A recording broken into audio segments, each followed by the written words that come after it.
Abra sua Bíblia comigo no livro do Evangelho. No Evangelho, segundo escreveu Marcos. Evangelho de João Marcos, capítulo 5. Evangelho de João Marcos, capítulo 5. Falo João Marcos porque é o nome dele, gente. É Marcos, viu? Marcos, capítulo 5. Marcos era apóstolo? Não, né? Já falei isso aqui. Marcos é um discípulo de Jesus. Marcos, capítulo 5. Todo mundo achou? Vamos fazer a leitura.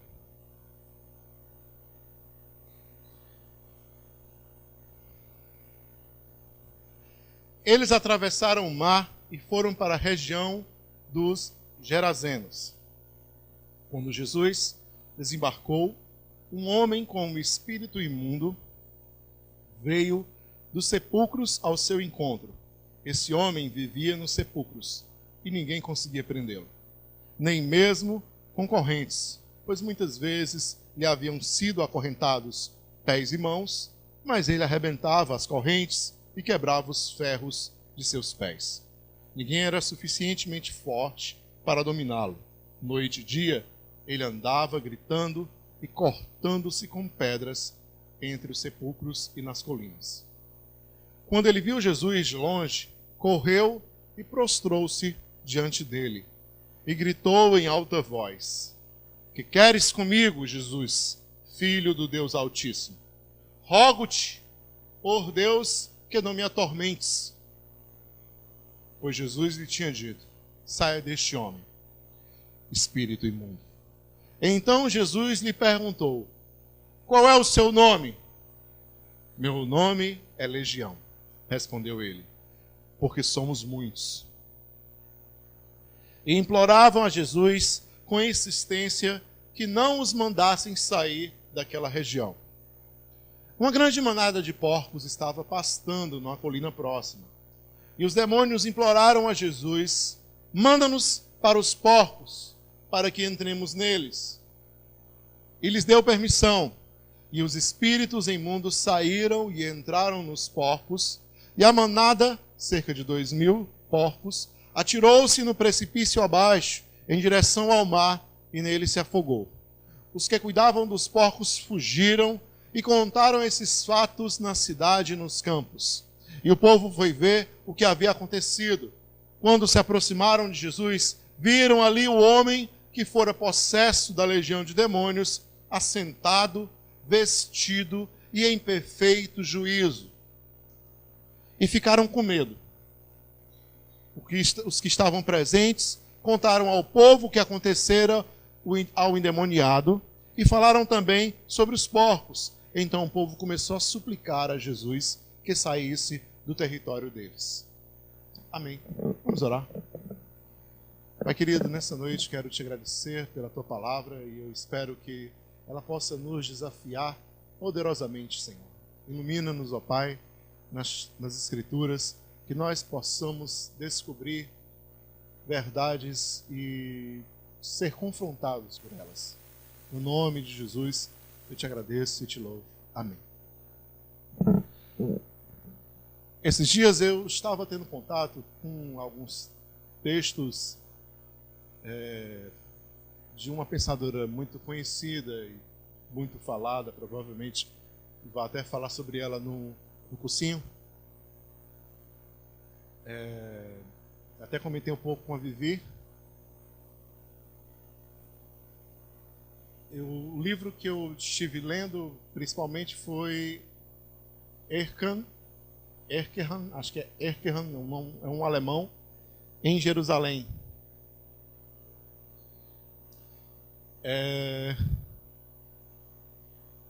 Essa pensadora, ela foi designada para fazer a cobertura do julgamento de um dos gestores do nazismo. Esse cara foi preso na Argentina e foi levado pela polícia secreta israelense a Jerusalém para ser julgado e condenado pelos seus crimes.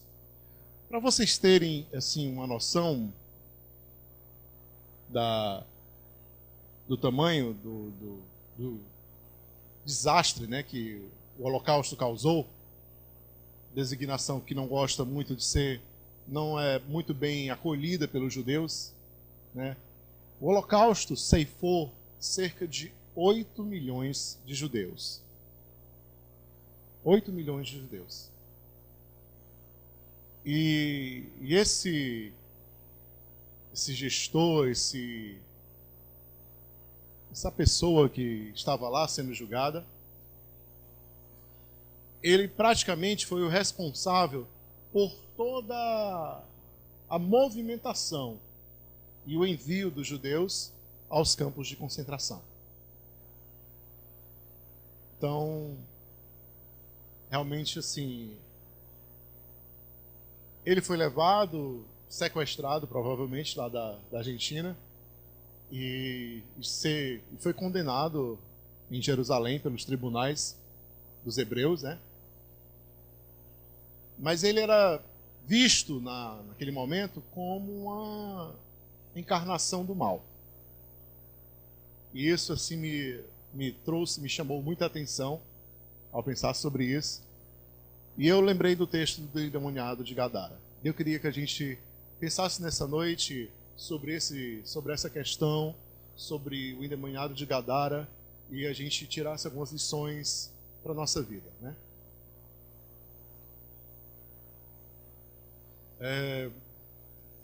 Vamos lá. Primeiramente, a história conta que Jesus chega em Decápolis. Ele atravessa o mar. Antes tem uma grande tempestade. O barco chega quase a ir a pique. Ele está dormindo. É acordado pelos discípulos. Repreende a tempestade. O vento cessa, as ondas se tranquilizam. Então eles encostam em Gadara. Na região de Decápolis, vocês devem lembrar dessa designação em outros textos. O texto também está em Lucas e está em Mateus. A região de Decápolis, já está falando, são 10 polis, são 10 cidades. 10 cidades ali daquela região. Que Gadara seria, no caso, uma delas. Nessa região era uma região extremamente pagã. Entendemos pelo fato de que haviam criações de porcos naquele lugar. Um judeu não podia estar próximo aonde aqueles animais eram criados, aonde havia aquele tipo de coisa. Então, assim, aquela região em si era uma região bastante pagã, bastante paganizada, né? Era uma região ali de desinformação com relação a crenças, a pensamentos religiosos, principalmente judaicos. Ou seja, não era uma boa região para Jesus estar colocando os seus pés, né? Uma região tenebrosa, digamos assim, para Jesus pôr os pés lá. Então o que acontece? Quando Jesus chega àquele lugar, a primeira coisa que acontece é o endemoniado, o famoso endemoniado, o gadareno, sai em direção a Jesus, cai no chão e já vai proclamando que sabe que ele é o santo, filho do Deus Altíssimo, e pergunta o que é que ele foi fazer até ali, atormentando daquela maneira. Porque Jesus já havia dito para ele sair daquele homem.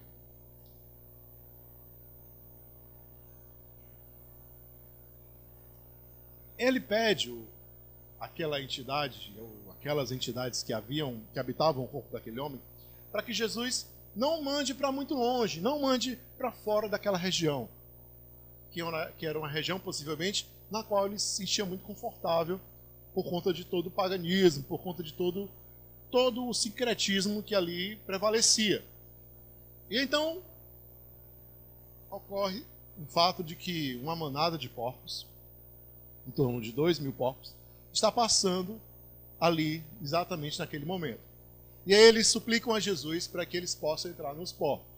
E Jesus assim os permite. É uma coisa assim meio, né, uma coisa meio assim fantástica da gente imaginar, né? Então aquelas entidades saem daquele homem e simplesmente tomam aquela manada inteira, e diz a Escritura que a manada inteira saltou do precipício abaixo e morreu afogado. É assim, algo, né, que a gente fica imaginando uma cena assim de filme. Quando isso acontece, o endemoniado não é mais endemoniado, agora é um jovem sujo, machucado talvez, mas livre, liberto. É vestido possivelmente pelos discípulos, né, que ele estava provavelmente sem roupa. Se assenta, talvez eles deram algo para ele comer, algo para ele beber, né, e começaram a conversar com ele, como agora ele estava em perfeito juízo, estava são. Os rapazes que estavam cuidando da manada de porcos correm em direção à cidade, contam tudo o que havia acontecido e voltam com alguns habitantes daquela cidade, né, de Gadara. Quando eles chegam, eles veem o rapaz que outrora estava endemoniado sentado, e o texto é o seguinte: o texto nos diz que ao chegarem e verem o endemoniado, não mais endemoniado, agora um rapaz são e sentado conversando, eles ficam apavorados, eles ficam com medo. E é muito interessante isso, porque o coerente, o mínimo seria eles se alegrarem com aquilo, né? Com agora a saúde do rapaz, com agora a consciência do rapaz tendo retornado, né? Ele está livre daquilo, mas pelo contrário, a Escritura nos diz que eles ficaram com medos, apavorados, cheios de temor por aquele rapaz ter sido liberto. Então, naquele vai e vem de conversas, pelo prejuízo dos porcos, pelo rapaz que não mais endemoniado, eles pedem a Jesus para que ele vá embora. Ele não fique mais lá. Não fique mais na região deles. E assim Jesus o faz, né? Pega o seu barquinho e volta, né?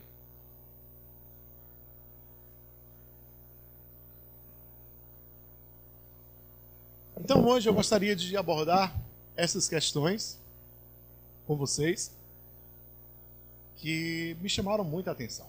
A primeira questão é exatamente essa que eu acabei de enfocar com vocês. O fato da população daquela cidade ter um sentimento tão estranho com relação a todo aquele milagre que acabara de ocorrer. Sentimento de medo, sentimento de susto, de temor, de surpresa, porque o menino que estava endemoniado, outrora agora é livre e está sentado e são.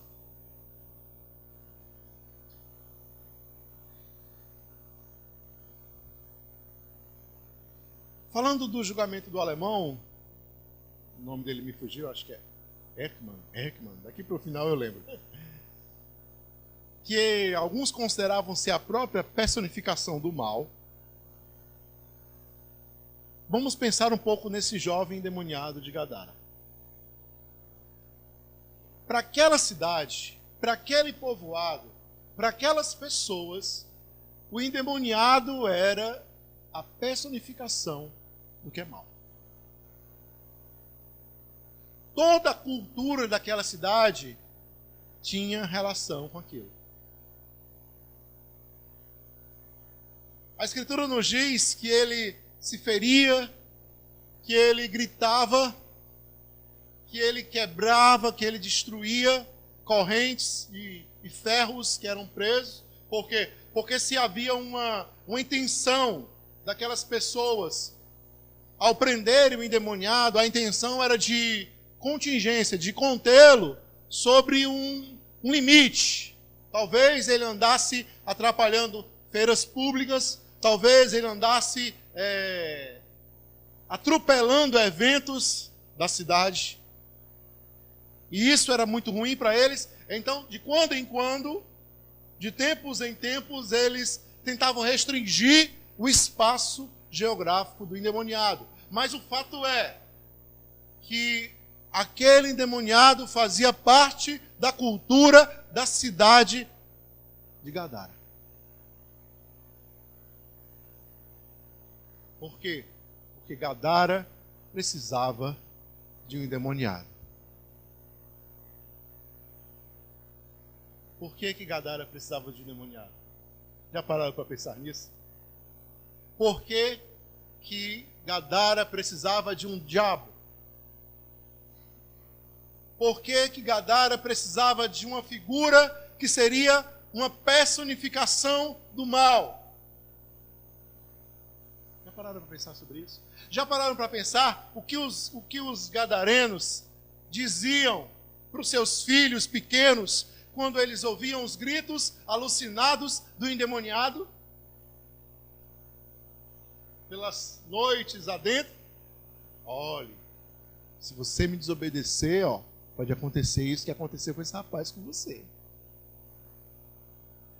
Ou então conta aquela história famosa que a gente tem o hábito de falar para os nossos filhos, se você não dormir quando eu estou te balançando, ele vem te pegar. Aquela famosa história da cuca, né? A cuca vem te pegar se você não dormir. Estou te balançando agora. Percebam como aquele endemoniado estava entranhado dentro da realidade daquele povo de Gadara. De tal maneira que quando ele deixou de ser endemoniado, para eles perdeu o sentido. Para eles foi estranho. Para eles foi esquisito. Para eles foi novo. Para eles foi desconfortável. Todas as vezes que algo ruim acontecia naquela cidade, a quem eles atribuíam? É por causa daquele rapaz endemoniado.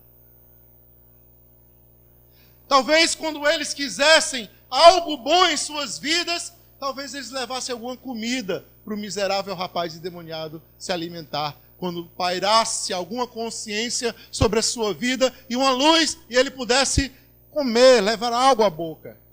Talvez eles o alimentassem. Talvez com qualquer perturbação que acontecesse, eles buscassem fazer algo em favor daquela besta para poder, assim, amenizar a situação. Por que nós precisamos de alguns endemoniados, gente? Por quê?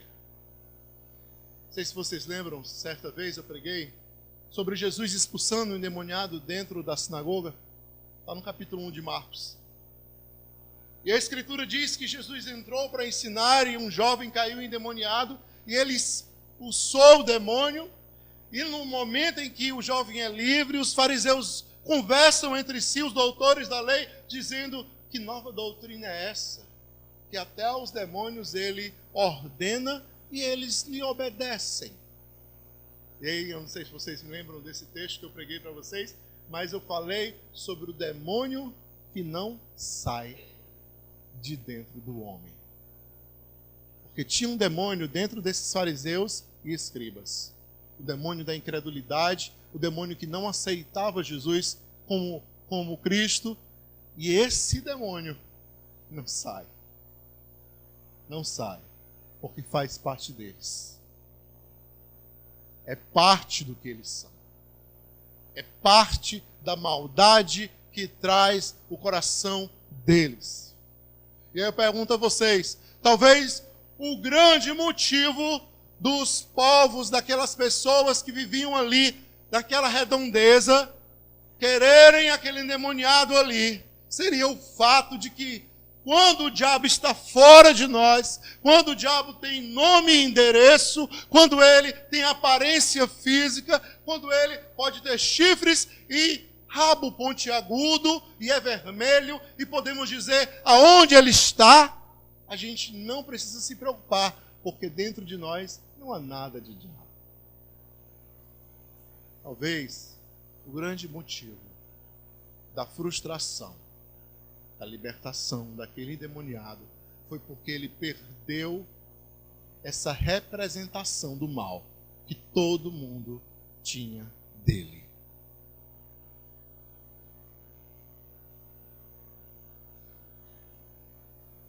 E quando lançamos o mal sobre o outro, e quando dizemos que o outro é o diabo, e quando dizemos que o que está fora que é mal, noutras palavras, nos isolamos. Há uma isonomia para nós. Então a gente é o bem. Então a gente é bom. Então a gente está certo. Está ali o errado, nós estamos certos. Ele é o diabo, nós estamos com Deus. Ele é o mal, nós somos o bem. Então percebam como isso é extremamente arriscado e perigoso. No julgamento do alemão em Jerusalém, Hannah Arendt, que é a pensadora que eu estava citando no começo, que era judia, chegou até lá e presenciou o julgamento. E, em outras palavras, ela disse assim: não olhem para esse homem acreditando que ele é a personificação do mal. Não. Ele é tão mal quanto nós podemos ser. Ele foi tão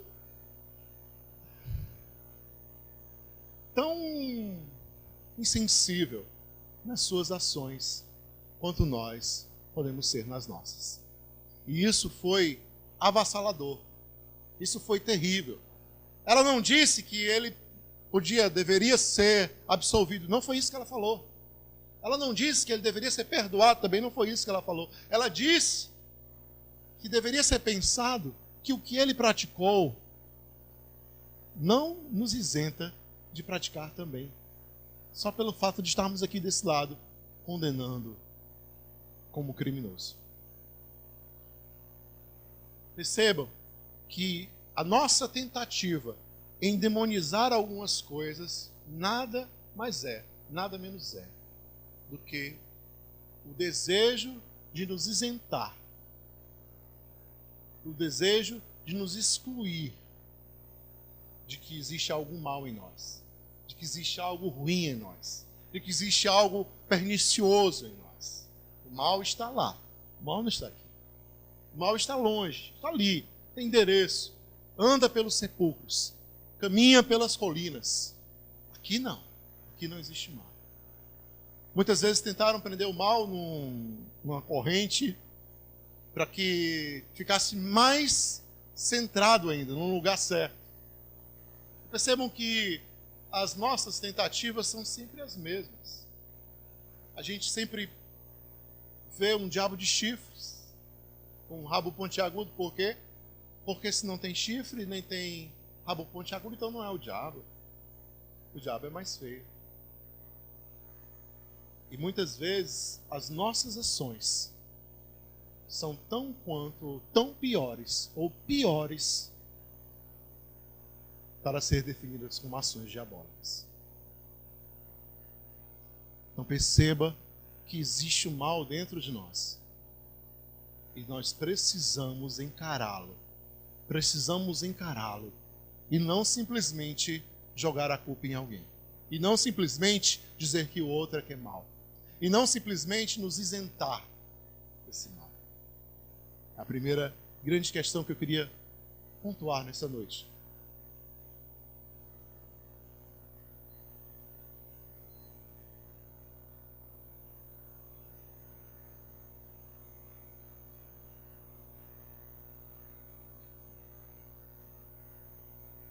A segunda questão que eu quero apresentar é a seguinte. Jesus pegou um barco, fez uma viagem, uma certa distância, que deu tempo até ele dormir, inclusive. Foi até a região de Decápolis, uma região pagã. Por certo, seus discípulos devem ter reclamado, né, assim, devem ter se sentido incomodados de alguma forma. Mas ele vai lá, confronta, liberta, é convidado a ir embora e vai embora. Ele vai para uma terra onde ele não deveria estar. Ele vai para um povoado onde ele não deveria visitar. Ele põe os pés em terra estranha. E por que Jesus faz isso? Por que Jesus põe os pés em terra estranha?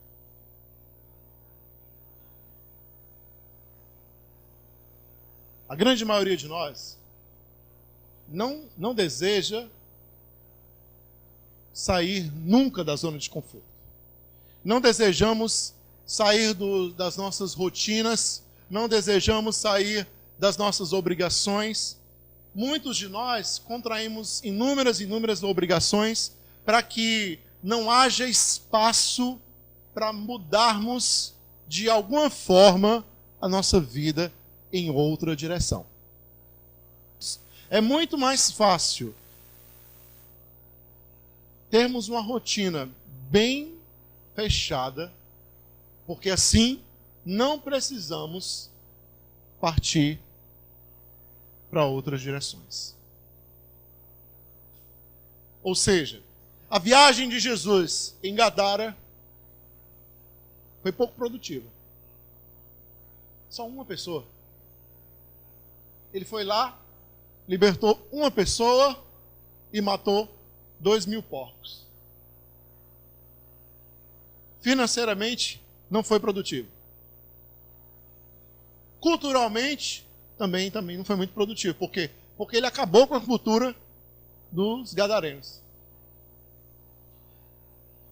Se alguns barqueiros temiam encostar em Gadara, temiam ancorar próximo a Decápolis, pelo fato de haver um lunático que corria aquelas praias, gritando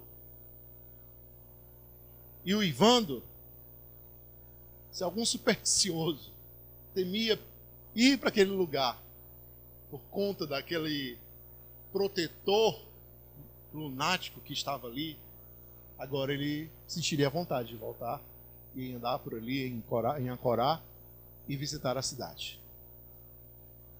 Eles tinham perdido o seu monstro, eles tinham perdido a sua besta. Jesus causou muitos prejuízos na perspectiva das pessoas daquela cidade, daquela região. Muitos prejuízos. Ele foi lá só para fazer isso. Ele foi lá só confrontar aquelas pessoas, confrontar aquelas realidades. Por quê? Por que isso, gente? Por quê?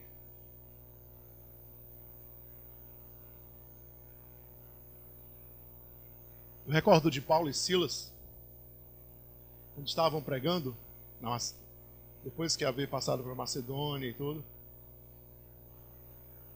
na cidade de Filipe.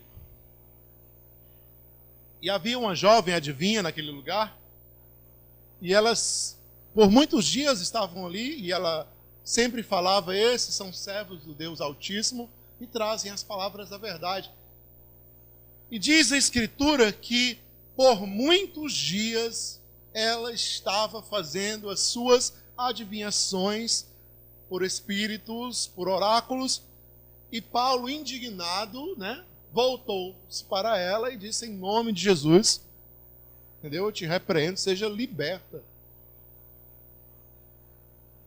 E aí foi naquele dia que ele fez aquilo, levou uma surra, e foram presos por conta disso. Mas o que eu queria observar com vocês é que a Escritura não diz que Paulo chegou e foi correndo para cima da mulher e mandou o espírito embora. Não. Diz que houve um percurso de tempo, de alguns dias, até aquilo acontecer. Mas percebam que com Jesus a história é outra. Ele vai até aquele lugar e ele só vai por causa daquele rapaz. Ele vai lá para libertá-lo. E o que isso tem a nos dizer? O que isso tem a nos revelar? Primeiro, Jesus confronta a consciência massificada daquele grupo de pessoas que preferiam um endemoniado, louco, lunático, do que um jovem saudável. Vocês dão para perceber que a consciência daquele grupo optava. Era melhor para eles que os porcos estivessem vivos, que o endemoniado ainda estivesse correndo por ali, do que aquele jovem rapaz sentado, aquele estranho rapaz agora vestido e lúcido. A consciência daquelas pessoas só tinha um desejo: que tudo permanecesse da mesma forma. Tudo permanecesse da mesma forma. E aí eu vou colocar aqui o medo em vocês agora. Todas as vezes que vocês encontrarem um grupo que seja tão unânime, que seja todos em uníssono, concordando sempre, comecem a ficar preocupados. Assim, é isso? É. Porque eu falo para vocês vão concordar, gente? Aí alguns assim, eu não ia não, pastor, não está muito vontade não. Aí só está dizendo, eu vou dizer que vou. O outro diz, não vou nem falar muito alto, porque depois ele vai me cobrar. O outro diz, não, ele não está chamando, mas eu não queria muito sair não. Eu não queria muito ir para esse negócio não. Outros nem ligam para o que eu estou falando. Por quê? Porque não existe uma massificação aqui, não existe uma consciência entorpecida em torno da minha pessoa. Não existe. Porque isso representa um perigo terrível. Toda massificação consciente, entorpecida em torno de uma pessoa, de uma ideia, de um propósito, é perigosíssimo, gente. É perigosíssimo. Qualquer que seja ele. Vocês não lembram dos exemplos dos grupos suicidas aí na década de acho que é Jim Jones, né? Que cometeram um suicídio em massa nos Estados Unidos. Tem outros grupos que são muito parecidos. O que é isso, gente? Consciência entorpecida, massificada. Ninguém pensa mais. Todo mundo se ausenta do pensamento e simplesmente repete aquelas ideias da frente. Se ausenta de pensar e repete as ideias da frente. Então eu fico pensando, se Jesus resiste àquele convite educado a partir que teria sido de Jesus enganado. Era bem provável que ele fosse apedrejado ou lançado do precipício também. Por quê? Porque ele veio causar um grande transtorno naquele lugar. Ele veio causar um grande mal naquele lugar.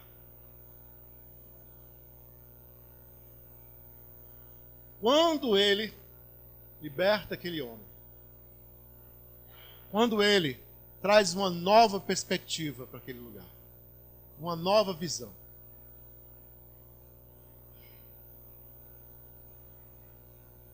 percebam que Jesus abre um espaço naquela região onde não havia espaço algum, onde tudo estava redondinho, fechado. Jesus abre um espaço. Qual é o espaço que Jesus abre? Quando ele liberta aquele jovem, o que é que o jovem diz? Senhor, eu quero voltar contigo, eu quero ir embora contigo, eu não quero ficar aqui não. Ele diz, vamos comigo, seja meu discípulo. Bem que ele poderia ter feito isso, mas ele não fez. Ele diz, espera lá, você vai ficar aqui e você vai contar para todo mundo o que Deus fez por você. Por que Jesus faz isso? Porque ele sabe que aquele jovem era o remédio para curar aquelas consciências entorpecidas daquele lugar.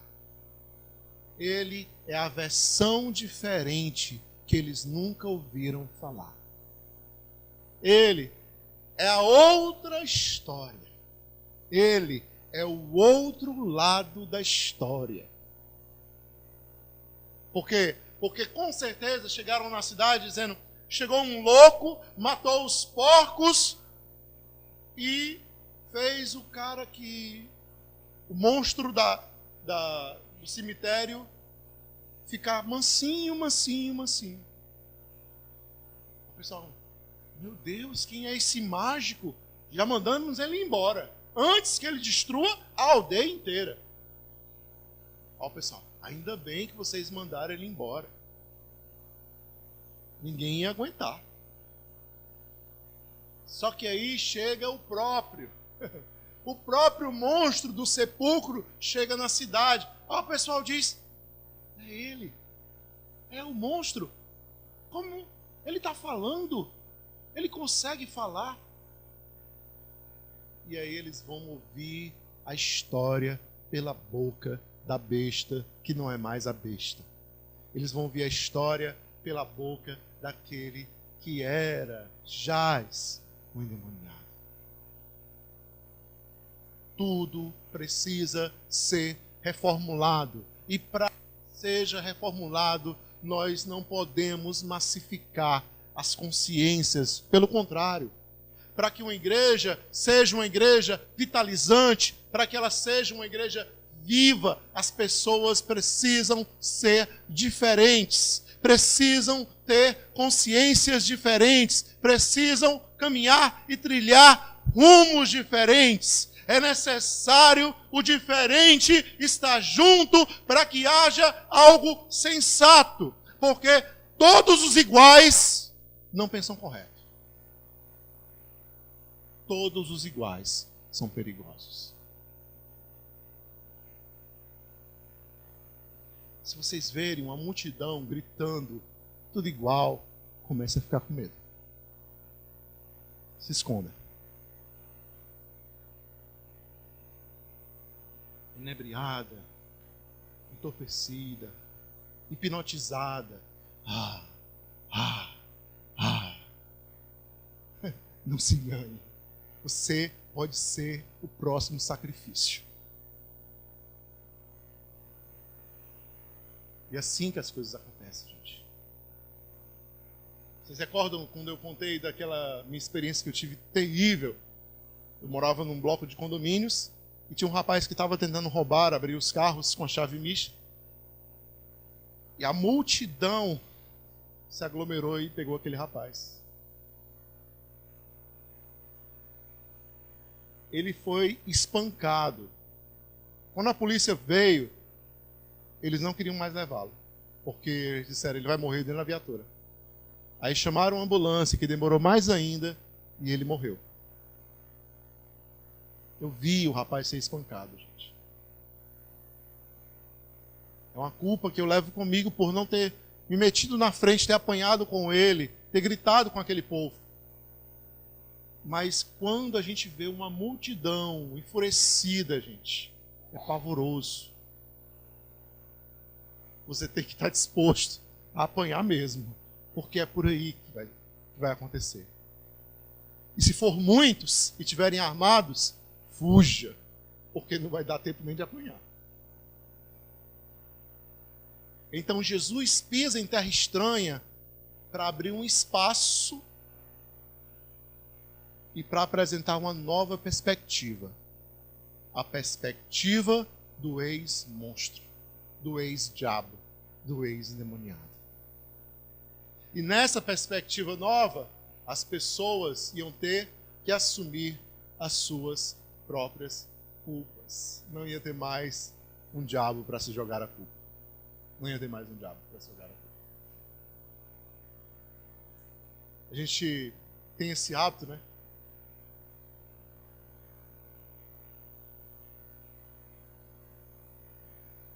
Fulano de tal, pai, tá dando tudo errado aqui, mas é por causa do fulano.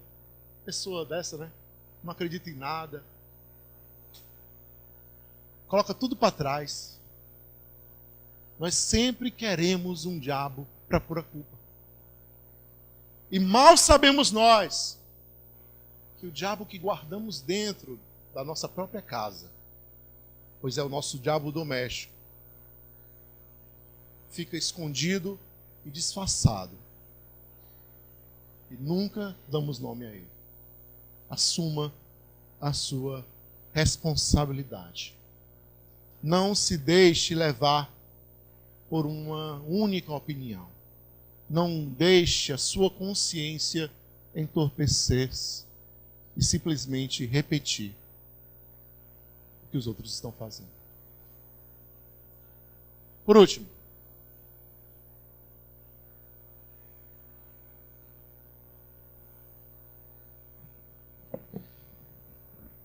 quando Jesus pisa em terra estranha, em terra não bem-vinda, em terra onde ele se torna persona não grata, né?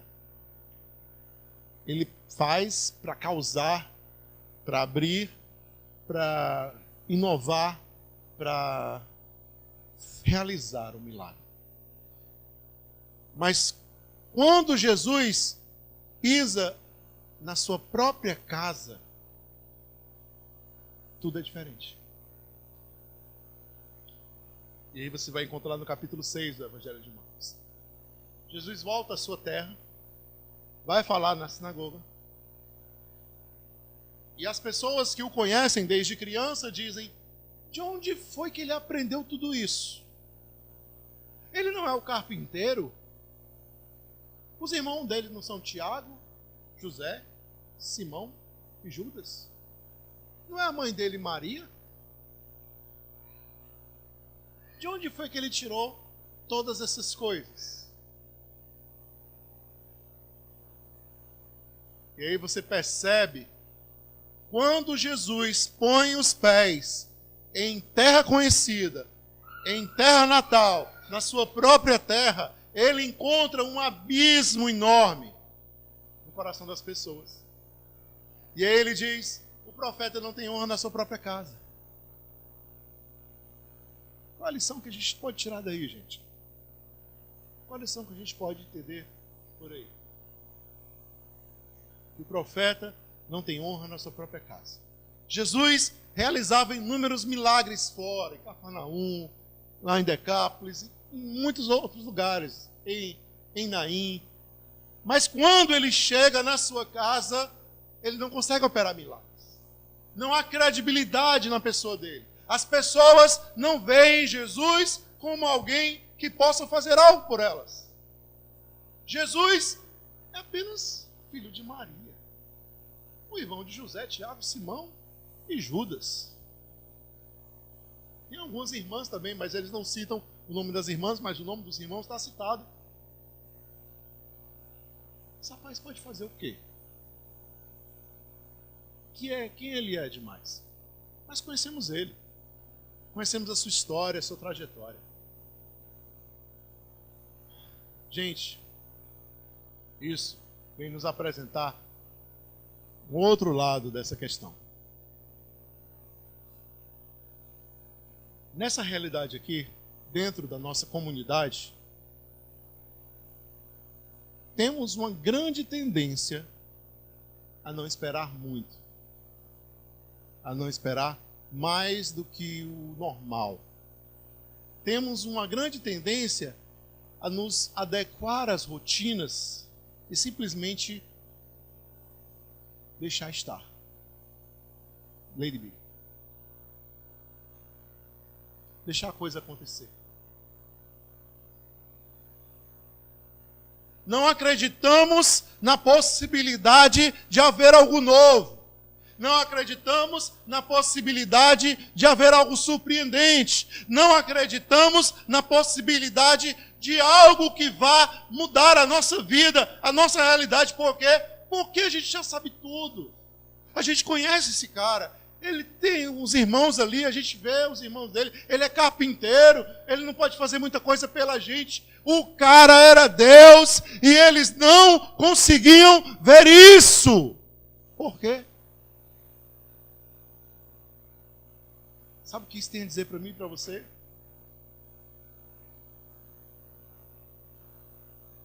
Que pode uma pessoa estar aqui na frente, a Sara, a Rebeca, a Damiana, sei lá, a Vivi, está falando alguma coisa aqui, e você está ouvindo ela falar e dizer assim: ah, é a Vivi, ah, é a Rebeca, ah, é a Sara. Mas quem está falando, na verdade, não é nenhuma delas. É o próprio Deus falando com você. E aí você não está nem ouvindo. Por quê? Porque você já sabe o que é que ela faz. Você conhece suas irmãs, seus irmãos. Quem é ela demais? Quando nós estamos na nossa terra, tendemos a banalizar o que é sagrado, o que é verdadeiro, o que é reto. Achamos tudo muito... já conheço essa história, já sei de cor. Não nos damos conta do sagrado por trás de tudo aquilo, do divino por trás de tudo aquilo, da mão de Deus por trás de cada palavra sendo direcionada ao nosso coração. E aí eu posso dizer as palavras de Jesus para você e para mim nessa noite: o profeta não tem honra na sua própria casa. O profeta não tem honra na sua própria casa.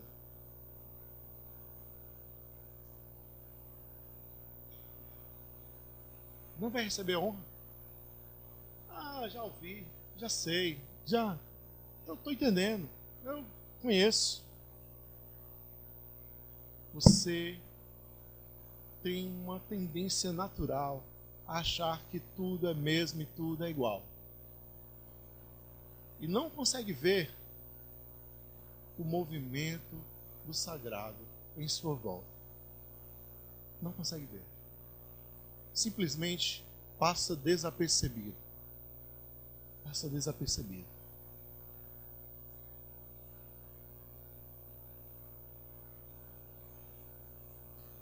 Sabe quem que eu lembro? De Davi. Davi já tinha se tornado rei, estava casado com Mical, filho de Saul. E num determinado momento, quando os filisteus já tinham sofrido e comido o pão que o diabo amassou por conta da Arca da Aliança que estava lá, e aí eles resolveram devolver a Arca da Aliança para o povo de Israel. A Arca da Aliança está entrando na cidade, Davi está sentado no trono. Sabe o que ele faz? Ele se levanta, ele tira suas túnicas reais, e ele vai dançar de alegria. Por quê? Porque Davi percebe o movimento do sagrado perto dele. Mical diz assim para ele: você é um louco. Como é que você vai dançar? Você é um rei. Componha-se, né? Componha-se, comporte-se como um rei. Mas Davi não via as coisas como todo mundo vê. Ele tinha percepções que iam além daquilo. E ele sabia que aquele momento era a presença de Deus entrando naquele lugar. E ele queria celebrar aquilo. Então, gente, perceba que no teu dia a dia, que dentro da tua comunidade, que nas palavras singelas da tua amiga, do teu amigo, que numa mensagem de texto, que na homília de domingo, que nos louvores cantados, Deus pode estar reservando algumas linhas especiais para pintar de dourado e colocá-las para você. Você precisa estar atento a isso. Do movimento do sagrado em meio ao comum da vida. Mas para isso, você precisa estar disposto a ter atenção quando estiver na sua casa e a se desafiar a ir a terras estrangeiras, aonde não é lícito você ir. Ninguém vai, mas eu vou. As pessoas talvez não vão me receber muito bem, mas eu vou. Tem algo para me fazer lá. Vocês acham que se os discípulos perguntassem para Jesus: Jesus, o que é que a gente vai fazer lá? E ele dissesse: não, a gente vai só libertar um rapaz. Só isso? Não, Senhor, essa viagem toda, vamos voltar. O mar não está sendo favorável.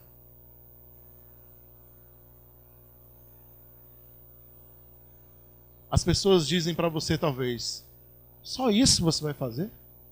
Só isso? Só sopa vocês vão entregar? Só lanche vocês vão dar? É só isso?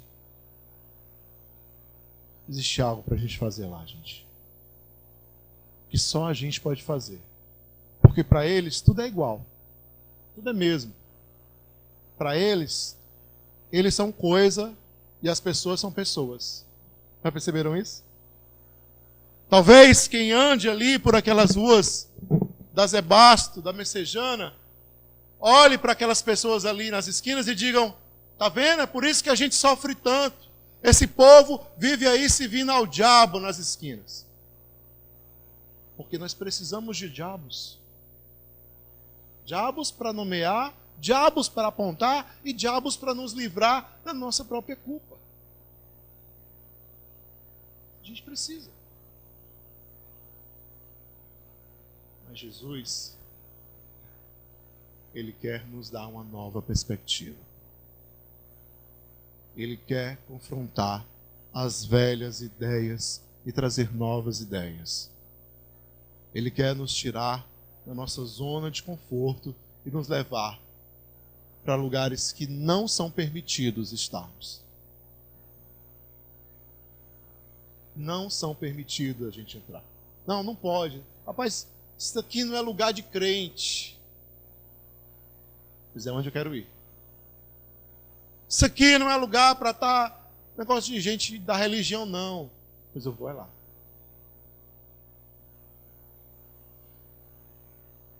Então, fique hoje. O horário já avançou com essas 3 lições, essas 3 perspectivas. Amém? Fique de pé.